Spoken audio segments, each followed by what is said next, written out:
Ingram seems like the kind of prospect that like I always fall for. These like super high feel wings with other like debilitating issues, which we'll get to. But Harry Ingram had a pretty intriguing freshman year at Stanford and didn't declare. And he's just like a very enormous guy who can really pass the ball. I don't think his feel is like elite. He's certainly more of a reactive passer than a proactive one. Meaning he does stuff like this, where he sees like an opening that a lapse in defensive help, or some kind of weakness in defensive shape, or this rotation creates, and he punishes it. Like he is so quick, kind of like picking out these open spots in the defense, and using his size. And again, watch him communicate here.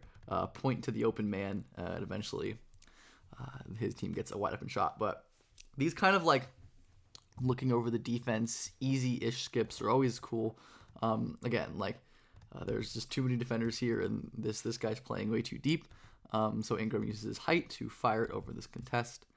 Takes dribble, skips that ball out, and again, in the NBA, that's probably an open three. But it's just his ability to punish these defensive mistakes with such speed that's really, really impressive, and especially to like pass out to skips as well. Is able to use his manipulation. You see him kind of like moving the ball a little. He's staring at the corner, and these defenders have no real idea what's happening. And he slips it in for an easy layup. And he, again, like even like though he's not like a crazy handler and the live dribble craft isn't amazing, he's able to pass off the dribble. And again, just pick out these open spots like the second they open, I guess.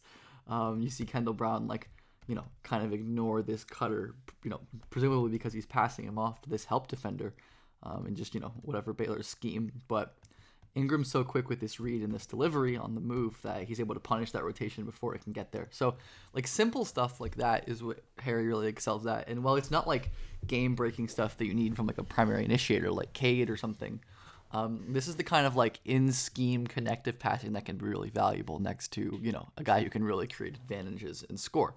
And it's not like Harry has like no creation ability. Like the best thing he has is his like deceptive handle, despite being like quite slow, as we're gonna see. Like in that the scoring being his issue, like he is able to kind of use like a little right hand pump fake to kind of hezzy and get by that guy. Ends up dropping the pass down to his big man. Again, this move is really, really cool. It's like it's not really slow, fast, slow. It's kind of like slow, slower, slow. But he's able to pause here with this hesitation. Beautiful in and out. Like, watch his head fakes. Like, he's so good using his eyes and his body language to sell these moves. And with his level of burst, he needs to. But these hesitations and moves are really, really awesome. But even on these drives, you can see that like he's not creating a ton of separation.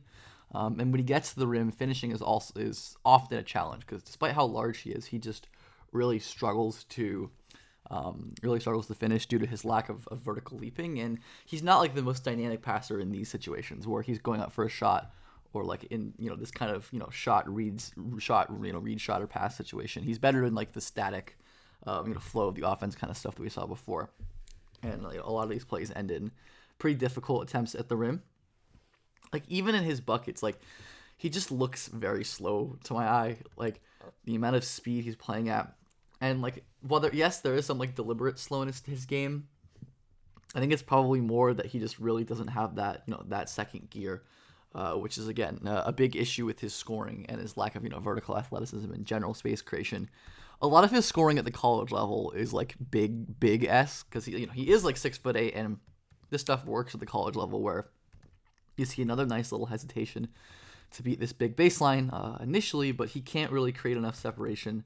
As you see, the big is still attached to him here to get like a layup. So he backs into a post up and finishes. Like posting up is a very critical part of Ingram's game, but he's not like amazing at it. Like these like bigger defenders, like Isaiah Mobley, can give him trouble because when he's not able to use his size or his footwork, his ability to create separation really, really worsens. I feel like the post-up stuff is going to be mostly like a mismatch, kind of like rare mismatch hunting kind of thing, maybe against like small guards on the bench who he can use his size and touch to hunt in the post. But otherwise, I don't imagine Ingram scoring a ton of the post or really scoring at all, which is kind of his big, cardinal issue.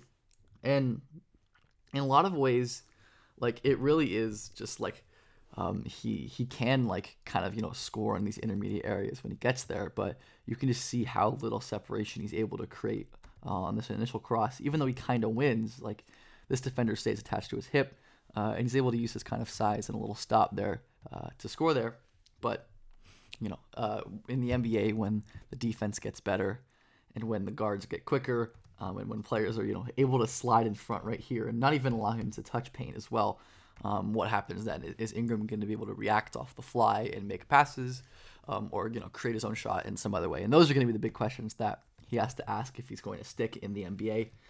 I do think he's a pretty good defender as well. Like the athletic tools again limit him, but there really are smarts. Like he isn't like the highest leaper, but look how like early he is on this rotation, and because of that, he's able to rise up and block this shot because of how quickly he rotates over. And like this is like such a low hanging fruit, like easy kind of style comp, but he really is like Kyle Anderson with like the kind of wiggly handle and extreme slowness. Like again, you see Kyle just cannot create any separation off the dribble here, but is able to whip a pass low in like a very tight window here.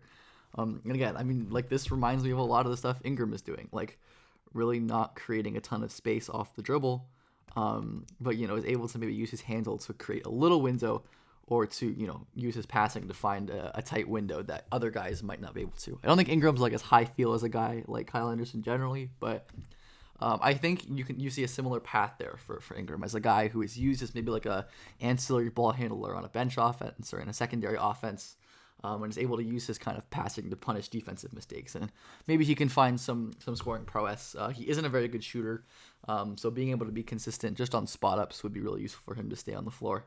But I'm interested to see what he can do next year, because there are some very intriguing offensive tools, as we've seen here.